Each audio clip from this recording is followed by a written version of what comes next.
नमस्ते बिहार के भाइयों और बहनों। आज आपने देखा होगा प्रेस कॉन्फ्रेंस में मैंने बीजेपी की सच्चाई, वोट चोरी की सच्चाई के बारे में बोला। हरियाणा का उन्होंने चुनाव चोरी किया, महाराष्ट्र का चोरी किया, पहले मध्य प्रदेश और छत्तीसगढ़ का चोरी किया और अब बिहार का चुनाव चोरी करने की पूरी कोशिश में है। मैंने प्रेस कॉन्फ्रेंस में आपको बिहार की एक कहानी सुनाई, एक परिवार की कहानी, एक गांव की कहानी, मगर यही बिहार में लाखों लोगों के साथ हुआ है। वोट कटा है, लोगों का वोट छीना गया है। वोट चोरी संविधान पर आक्रमण है, अंबेडकर जी के संविधान, गांधी जी के संविधान पर आक्रमण है और हम सबको वोट चोरी रोकनी है। রাহুল গান্ধী গতকাল যেভাবে প্রশ্ন তুলেছেন তা ভারতের নির্বাচনী প্রক্রিয়ার গভীর সংকটকেই সামনে এনে ফেলেছে। লোকসভার বিরোধী দলনেতা সরাসরি অভিযোগ তুলেছেন যে নির্বাচন কমিশন এখন নিরপেক্ষ সংস্থা নয়, বরং ক্ষমতাসীনদের স্বার্থে ভোটার তালিকা তৈরি করছে। ফলে ভোট আর গণতন্ত্র দুটোরই অর্থ প্রায় শূন্য। লোকসভা থেকে শুরু করে মহারাষ্ট্র, হরিয়ানা এবং এখন বিহার, প্রতিটি নির্বাচনে একই ছক চলছে। বিশ্বের বৃহত্তম গণতান্ত্রিক দেশেই কি গণতন্ত্র নেই? বর্তমান রাজনৈতিক ক্ষমতা কি এই গণতন্ত্রকে গ্রাস করে ফেলেছে? যেই নির্বাচনের মাধ্যমে ভারত বিশ্বের বৃহত্তম গণতন্ত্র হিসেবে পরিচিত, সেই নির্বাচন কি আগে থেকেই ঠিক হয়ে যায়? এদেশে কি সত্যি ভোট গোনা হয় না, বরং ভোট তৈরি করা হয়? জনতা কি সত্যি বর্তমান রাজনৈতিক ক্ষমতাকে প্রতিটি নির্বাচনে জেতাতে উন্মুখ হয়ে আছে? নমস্কার, আমি মধুরিমা ভৌমিক আর দৈনিক সংবাদ অনলাইনে আপনারা দেখছেন সত্যি আসলে বেদনাদায়ক। রাহুল দাবি করেছেন ভোটার তালিকায় ডুপ্লিকেট নাম, ভুয়ো ঠিকানা, এমনকি বিদেশি নাগরিকের ছবি পর্যন্ত ব্যবহার করা হচ্ছে। আগে কর্ণাটকের এক আসনে তিনি দেখিয়েছিলেন কিভাবে প্রায় 1.5 লক্ষ ভুয়ো ভোট বিজেপির পক্ষে যোগ করা হয়েছে বলেই অভিযোগ করেছিলেন। কিন্তু বিহারে প্রথম দফার ভোট গ্রহণ শুরু হওয়ার 24 ঘন্টা আগে রাহুল গান্ধী দিল্লিতে সাংবাদিক সম্মেলন করে তথ্য প্রমাণ পেশ করে দাবি করেন গত বছর অক্টোবরে হরিয়ানার বিধানসভা ভোটে প্রতি 8টি ভোটের মধ্যে একটি ভুয়ো ভোট পড়েছিল। এই প্রমাণকে তিনি নাম দিয়েছেন এইচ ফাইলস।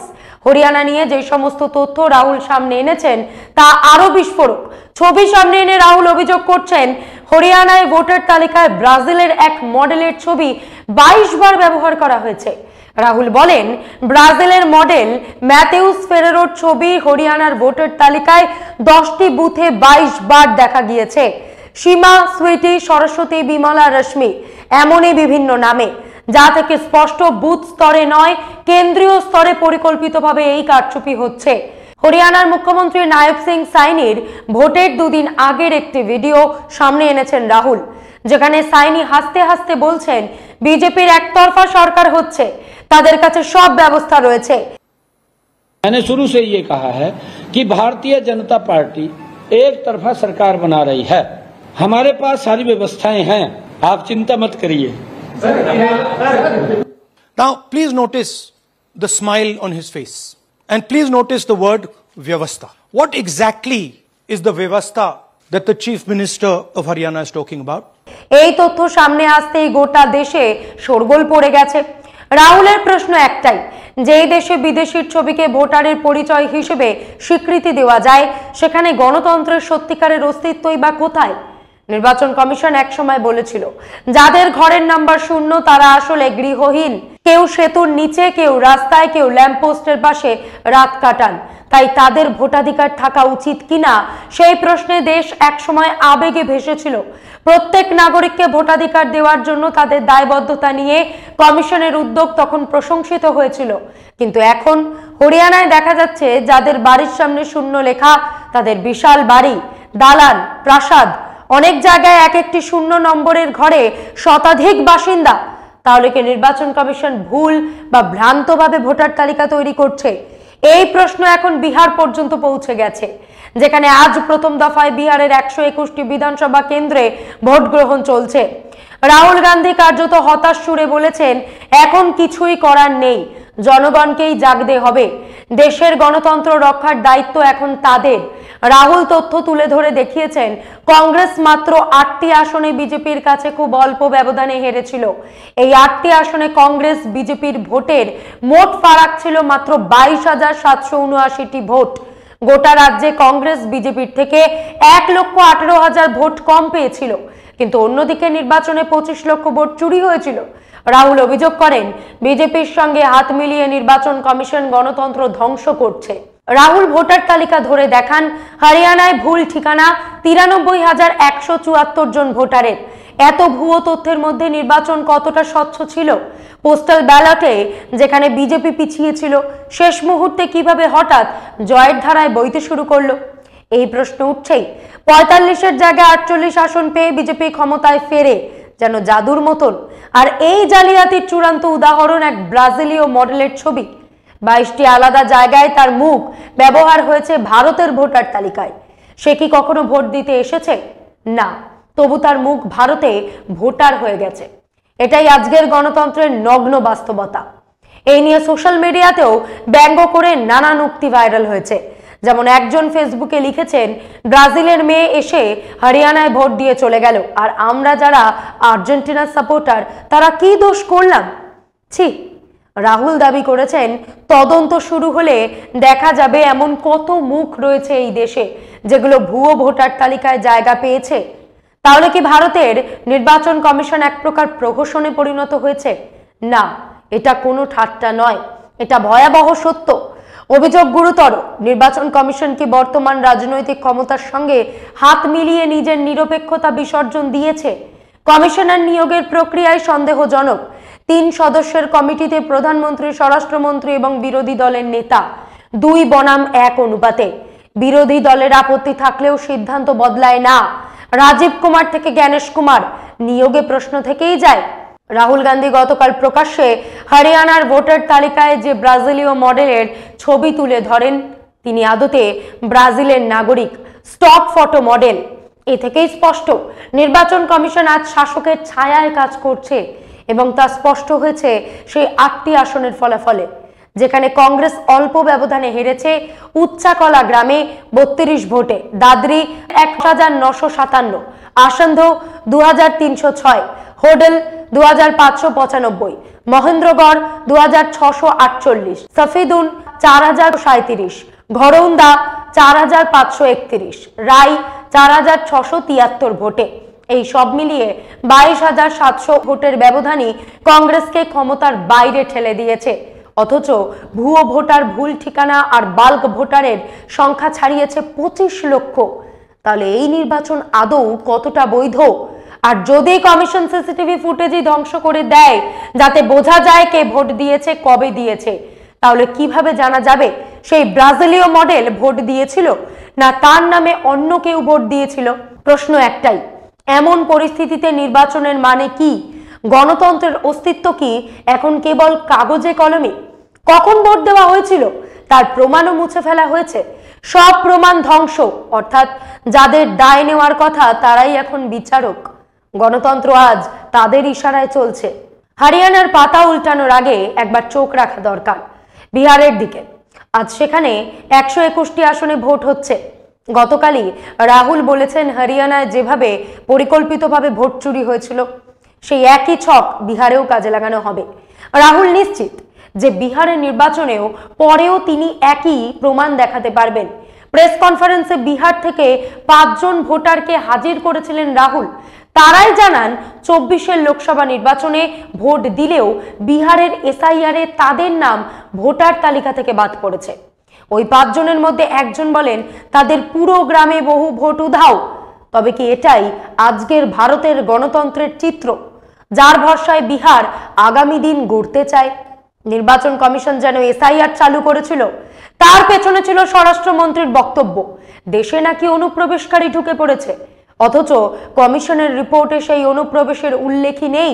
গতকাল রাহুল গান্ধী যখন তথ্যসহ বিষয়গুলো প্রকাশ্যে আনেন, তার আক্রমণের নিশানায় সরাসরি ছিলেন প্রধানমন্ত্রী এবং স্বরাষ্ট্রমন্ত্রী। ফলে স্বাভাবিকভাবেই রায়সিনা হিলসে অস্থিরতা ছড়িয়ে পড়েছে। প্রধানমন্ত্রীর দপ্তরে তৎপরতা বেড়েছে, স্বরাষ্ট্র মন্ত্রক নড়ে চড়ে বসেছে, রাজ্যভিত্তিক ভোটার ডেটা ঘেটে দেখা শুরু হয়েছে। প্রশ্ন উঠছে, দেশের তরুণ প্রজন্ম কি এরপরেও চুপ করে থাকবে? বিচার বিভাগ কি কিছু ভাবছে না? এই বাড়তি তৎপরতার মাঝেই স্বরাষ্ট্রমন্ত্রী এক সাক্ষাৎকারে বলেন, দেশের জেজি বিশদে বললে জন আন্দোলন সম্ভব নয়। কিন্তু রাহুল গান্ধী জবাব দেন, হিংসা নয়, তবে শান্তিপূর্ণ জেদি দরকার। যদি গণতন্ত্র বাঁচাতে হয়, আজকের যুবকের সামনে কর্মসংস্থান নেই, শিক্ষা ব্যবস্থা ভেঙে পড়েছে, ভবিষ্যৎ অন্ধকার। আর সেই ভোটই যদি গোনা না হয়, তাহলে গণতন্ত্র অর্থহীন। তাই প্রধানমন্ত্রীর দফতর থেকে স্বরাষ্ট্র মন্ত্রক পর্যন্ত এখন এক প্রশ্ন ঘুরছে, এই আতঙ্কের যুগে আমলারা আসলে কি বলছেন? আমরা তাদের কিছু বক্তব্য জেনেছি, যা গণতন্ত্রের জন্য ভয়ঙ্কর ইঙ্গিত বহন করছে। বিহারের ভোটের আগের দিনই বেরিয়ে এসেছে ভয়ঙ্কর সত্য। জামুই জেলার ধর্মপুর গ্রামের বাসিন্দারা সামনে এসে বলেছেন, কাল ভোট, কিন্তু আমাদের নামই নেই তালিকায়। পুরো পরিবার ভোটার তালিকা থেকে বাদ। সেপ্টেম্বরে নথি জমা দেওয়া হয়েছিল, পরে আবার ব্লক অফিসে নথি দেওয়া হয়, তবু নামযোগ হয়নি। গ্রামেরই এক শিক্ষক, তিনি ওই অফিসে কাজ করেন, স্পষ্ট বলে দিয়েছেন, আমরা কিছু করতে পারবো না। ভোটারদের মধ্যে একজন প্রতিবন্ধী, চলাফেরা করতে পারেন না, অথচ তার নাম কেটে দেওয়া হয়েছে অনুপস্থিত দেখিয়ে। তিনি বলেছেন, আমরা কোথাও যাই না, কাজেও অক্ষম, তবু নাম মুছে দেওয়া হয়েছে। Some examples from Bihar, where again, this is an example just from one village where voters have been deleted. We've invited them to come and talk to you. हमारे साथ में ऐसा सरकार कर रहे हैं जो कि कहने लायक नहीं है। पूरे परिवार का वोटर लिस्ट से नाम हटा दिया गया। सर मेरे गांव में लगभग अगर ऐसे देखा जाए तो वोटर लिस्ट से गायब 187 लगभग हुआ है। 187 लोग काटे गए हैं। और अगर न्यू वोटर को ऐड कर दिया जाए सर, तो वो 300-350 लगभग हो जाएंगे, क्योंकि 150 न्यू वोटर जोड़ना था जिसे जोड़ा नहीं गया। ধর্মপুর গ্রামের হিসেব অনুযায়ী অন্তত 187 জনের নাম ভোটার তালিকা থেকে উধাও। আরও প্রায় 150 নতুন ভোটারকেও যোগ করা হয়নি, অর্থাৎ অন্তত 350 মানুষের ভোটাধিকার কেড়ে নেওয়া হয়েছে। এটাই বিহারের বাস্তব চিত্র। বরফখণ্ডের কেবল মাথাটুকু দেখা যাচ্ছে, ভেতরে আরও অনেক অন্ধকার গভীরতা লুকিয়ে রয়েছে। রাহুল গান্ধীর টিম নিশ্চিত, নির্বাচনের পর ডেটা প্রকাশ হলে হরিয়ানার মতোই ভয়াবহ প্রমাণ পাওয়া যাবে। কারণ এসআইআর তদন্তের পর বিহারই হচ্ছে প্রথম বড় রাজনৈতিক পরীক্ষা ক্ষেত্র। রাহুলের পাশে দাঁড়িয়ে ইন্ডিয়ার শরিক নেতারা দাবি তুলেছেন, নির্বাচন কমিশনের জবাব না দিয়ে তদন্তের নির্দেশ দিক। বিহারের জনসুরাজ পার্টির নেতা প্রশান্ত কিশোরও বলেছেন, লোকসভা বিরোধী দলনেতা যুক্তিসঙ্গত প্রশ্ন তুলেছেন, কমিশনের উচিত জবাব দেওয়া, তবে বিহারে তা মূল বিষয় নয়। অন্যদিকে রাহুলের প্রেস কনফারেন্সের পর হরিয়ানার মুখ্য নির্বাচনী আধিকারিক বয়ান দেন। হরিয়ানায় চূড়ান্ত তালিকা প্রকাশিত হয়েছিল 2024-এর 27শে আগস্ট। তারপরে এই ভোটার তালিকা নিয়ে কোনো অভিযোগই মেলেনি। ভোট ঘোষণার পরে 16ই সেপ্টেম্বর চূড়ান্ত ভোটার তালিকা প্রকাশিত হয়। আবার বিহার প্রসঙ্গে আসি। এবারের বিহার নির্বাচন সরাসরি প্রধানমন্ত্রী এবং স্বরাষ্ট্রমন্ত্রীর মর্যাদা, ভাবমূর্তি এবং রাজনৈতিক টিকে থাকার লড়াইয়ে পরিণত হয়েছে। আন্তর্জাতিক স্তরে প্রশ্নের মুখে পড়া প্রধানমন্ত্রী এখন দেশীয় স্তরে একমাত্র ভরসা রেখেছেন নির্বাচনী জয়। কারণ তিনি জানেন, একবার হার মানে জনপ্রিয়তার সারে সর্বনাশ, হার মানে তার প্রচারের প্রভাব ধসে যাওয়া, চারপাশের ক্ষমতার বলয় ফেটে যাওয়া, সবচেয়ে বড় কথা তার তৈরি অপরাজেয় ভাবমূর্তির পতন। তাহলে কি সত্যি বিহারে কোনো অবস্থাতেই বিজেপি পরাজিত হবে না? কারণ কি শাসকের পক্ষে পরাজয় সহ্য করা সম্ভব নয়? রাহুল গান্ধীর বিস্ফোরক প্রকাশের পর রায়সিনা হিলস এবং স্বরাষ্ট্র মন্ত্রকের নড়াচড়া বেড়ে যাওয়া তারই ইঙ্গিত। যে কোনো মূল্যে এখন বিহার নির্বাচন সামলাতে হবে। গত 24 ঘন্টায় কেন্দ্রীয় স্তরে এক নতুন কৌশল সাজানো হচ্ছে। কিভাবে মিডিয়ার পর্দায় এমন এক প্রচার চালানো যায় যাতে রাহুল গান্ধীর উত্থাপিত তথ্যগুলোকে অবাস্তব বলে প্রমাণ করা যায়। এই প্রচারের মেরুদণ্ড হবে আমলাতন্ত্র। সরকারি ফোন লাইন গরম হয়ে উঠেছে দেশ জুড়ে সেই সব আমলাদের কাছে যারা জানেন ক্ষমতাতন্ত্র কথাটার আসল মানে কি। এরপর শাসকের আইটি সেল থেকে শুরু করে মূলধারার একাধিক মিডিয়া পর্যন্ত সব জায়গায় একটাই ন্যারেটিভ চাপিয়ে দেওয়া হবে। এই নেক্সাসের পেছনে রয়েছে কর্পোরেট পুঁজির প্রভাব, যারা গণতন্ত্রকে কবজা করে এখন সেটাকেই আসল গণতন্ত্র হিসেবে তুলে ধরতে চাইছে। রাহুল গান্ধী যে নথিগুলো প্রকাশ্যে এনেছেন সেগুলো নির্বাচন কমিশনেরই সরকারি কাগজ। প্রতিটি পৃষ্ঠা খুলে দেখলে দেখা যায় হরিয়ানায় ডুপ্লিকেট ভোটারের মাধ্যমে প্রায় 5.21 লক্ষ ভোট চুরি হয়েছিল। অস্তিত্বহীন ঠিকানার ভোটারদের নাম দিয়ে 93,000-এর বেশি ভোট চুরি হয়েছিল।